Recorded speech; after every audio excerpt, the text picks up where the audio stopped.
Alam nyo bang halos pareho lang ang mga karapatan ng isang agency worker sa isang direct hire na tauhan? Pag-usapan natin yan. Attorney G, ano ba ang mga karapatan ng agency workers pagdating sa mga trabaho nito?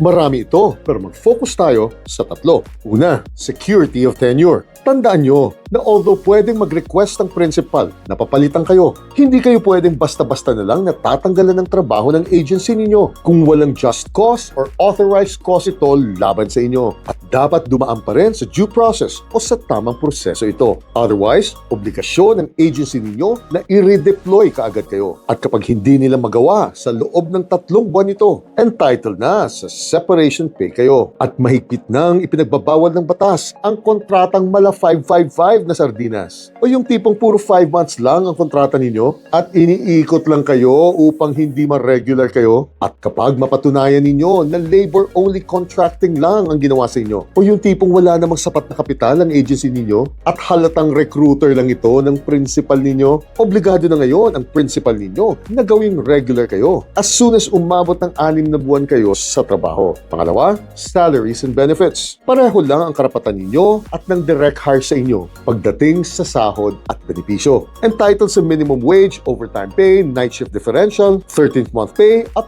holiday pay kayo. Entitled din sa service incentive leave, SSS, pag-ibig at PhilHealth kayo. At hindi pwedeng bawasan ng mga ito sa tuwing may contract renewal or redeployment kayo. At walang karapatan ng agency ninyo na ibawas ang agency fees nila sa mga sweldo at benepisyo ninyo dahil sagot dapat ng principal ninyo ito. At kapag kulang ang pasahod o pabenepisyo sa inyo, tandaan nyo na solidarily liable ang principal at agency ninyo upang punuan ito. Sa madaling salita, pwede nyo silang habuling pareho. At ang pangatlo, health and safety working conditions. Siyempre, dapat siguraduhin ng principal at ng agency ninyo na ligtas sa kapahamakan ang pinagtatrabahuan ninyo. At dapat may sapat na training kayo upang magawa ng maayos ang trabaho ninyo bago sila magkaroon ng karapatang husgahan ang kalidad ng trabaho ninyo. At bawal na rin po ang diskriminasyon sa trabaho dahil lang sa edad, kasarian, kapansanan at ethnicity o yung kulay ng balat ninyo. At alam nyo rin dapat ito,